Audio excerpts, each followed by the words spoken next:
അമ്മ ജനറൽ ബോഡിയിൽ നടന്നത് തമ്മിലടിയും അസഭ്യവർഷവുമെന്ന് ശ്വേത മേനോൻ. സംഘടനയുടെ പ്രസിഡന്റ് സ്ഥാനത്ത് നിന്നും താൻ രാജിവെച്ചിട്ടില്ല. ബാബുരാജിന്റെ കാലത്തെ കണക്കുകളിൽ ദുരൂഹതയുണ്ടെന്നും അന്വേഷണം വേണമെന്നും ശ്വേത മേനോൻ ആവശ്യപ്പെട്ടു. അഡ്ഹോക് കമ്മിറ്റി കൺവീനർ രമേശ് പിഷാരടിയുമായി ശ്വേത മേനോൻ നടത്തിയ ഫോൺ സംഭാഷണമാണ് പുറത്തുവന്നത്. ജൂൺ 21 നടന്ന ജനറൽ ബോഡിയിൽ മുതിർന്ന താരങ്ങളായ ബാബുരാജ്, സിദ്ദിഖ്, ഇടവേള ബാബു, സുരേഷ് കൃഷ്ണ, മാല പാർവതി, മായ വിശ്വനാഥ് എന്നിവർ തനിക്കെതിരെ അസഭ്യവർഷം നടത്തിയെന്നാണ് ശ്വേതയുടെ പരാമർശം.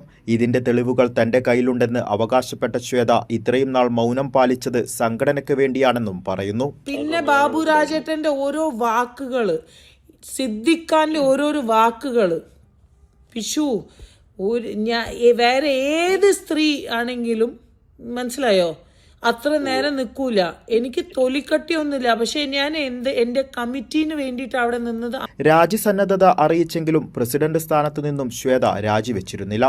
സംഘടനയ്ക്കകത്തു നിന്നും തന്റെ നിരപരാധിത്വം തെളിയിച്ചതിന് ശേഷം മാത്രമേ രാജിവെക്കൂ എന്നാണ് ശ്വേതയുടെ വാദം. ഇത് നമ്മൾ സൈൻ ചെയ്ത് എല്ലാം തന്നു കഴിഞ്ഞാൽ നാളെ നിങ്ങൾ പറയും നിങ്ങളല്ലേ തെറ്റ് ചെയ്തത് എന്ന് പറഞ്ഞാൽ നിങ്ങളുടെ കമ്മിറ്റിയല്ലേ തെറ്റ് ചെയ്ത്. അതിന് ഞാൻ ഒരു കാരണവശാലും I will not take that risk.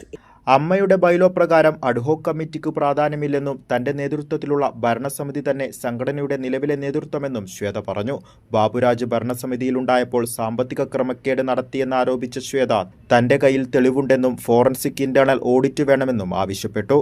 താൻ BJPയിൽ നിന്നും പണം വാങ്ങിയെന്ന ബാബുരാജിന്റെ ആരോപണത്തിൽ കോടതിയെ സമീപിക്കാനാണ് ശ്വേത മേനോന്റെ നീക്കം. കൈരളി ന്യൂസ്, കൊച്ചി.